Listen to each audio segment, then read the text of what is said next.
Hello, ഇപ്പോൾ തൃശ്ശൂർ നടക്കുന്ന Onam fest കാണാനായിട്ട് പോയാലോ? ഒരാൾക്ക് 100 രൂപയാണ് കേട്ടോ ടിക്കറ്റിന്. 5 വയസ്സിനുള്ള താഴെയുള്ള കുട്ടികൾക്ക് വേണ്ട കേട്ടോ. ഇതാദ്യം നമുക്കിങ്ങനെ പൂക്കൾ അറേഞ്ച്മെൻ്റ് ആണ്. ഒരു 3 സെക്ഷനായിട്ട് കാണാൻ പറ്റും. നമുക്ക് വാങ്ങിക്കാനൊക്കെ പറ്റും കേട്ടോ. പിന്നീട് ഈ ഒരു കിളികളിങ്ങനെ തുറന്ന് വിട്ടിരിക്കുകയാണ്. നമ്മൾ ചുറ്റും ഇങ്ങനെ പറന്നുകൊണ്ടിരിക്കും. പിന്നെ ഇങ്ങനെ പാമ്പിനൊക്കെ വെക്കാൻ എക്സ്ട്രാ പൈസ കൊടുക്കണം.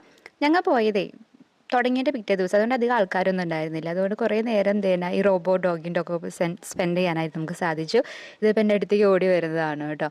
പിന്നെ എനിക്ക് ഏറ്റവും ഇഷ്ടമായത് ഈ ഒരു ബുക്കിൻ്റെ സെക്ഷനായിരുന്നു. 100 രൂപയ്ക്കാണ് ബുക്ക് ഉണ്ടായിരുന്നത്. പിന്നെ 200 രൂപ വരെ സെക്ഷൻ ഉണ്ടായിരുന്നു. പിന്നെ മലയാളം ബുക്സിന് 10% ഓഫൊക്കെ ഉണ്ടായിരുന്നു. ഈ 2 ബുക്കാണ് കേട്ടോ ഞാൻ വാങ്ങിച്ചിട്ടുണ്ടായിരുന്നത്. ഇത് ശരിക്കും പറഞ്ഞാൽ നമ്മൾ തൃശ്ശൂർ എക്സിബിഷൻ്റെ ഒരു മിനി വേർഷൻ വേണമെങ്കിൽ പറയാം. ഞാൻ പറഞ്ഞു, ഇത് ഞങ്ങൾ പോയത് തുടങ്ങിയതിൻ്റെ പിറ്റേ ദിവസമാണ്. അതുകൊണ്ട് തന്നെ പകുതി സ്റ്റോളുകളൊന്നും ഓപ്പൺ ആയിട്ടുണ്ടായിരുന്നില്ല. ഇപ്പോൾ എങ്ങനെയാണെന്ന് എനിക്കറിയില്ല കേട്ടോ. കുഴപ്പമില്ല. 100 രൂപയ്ക്ക് ഉണ്ടോ എന്ന് ചോദിച്ചു കഴിഞ്ഞാൽ അന്ന് പോയപ്പോൾ ഉണ്ടായിരുന്നില്ല. ഇനി പതുക്കെ പതുക്കെ സ്റ്റോളുകളൊക്കെ ആകുമ്പോൾ ഉണ്ടാവുമെന്ന് വിചാരിക്കണം. അതിനുശേഷം അങ്ങനെ നെഹ്റു പാർക്കിലേക്ക് പോയി. നമ്മൾ ഓൾമോസ്റ്റ് പൂട്ടാറായപ്പോഴാണ്. അപ്പോഴേക്കും പിന്നെ വേഗം തന്നെ ഇറങ്ങേണ്ടി വന്നു. പിന്നെ അതിനുശേഷം നമ്മളൊരു സിനിമയ്ക്ക് കയറി. തലവര. കുഴപ്പമില്ല, അഡ്ജസ്റ്റ് ചെയ്യാം. That's it. ബൈ.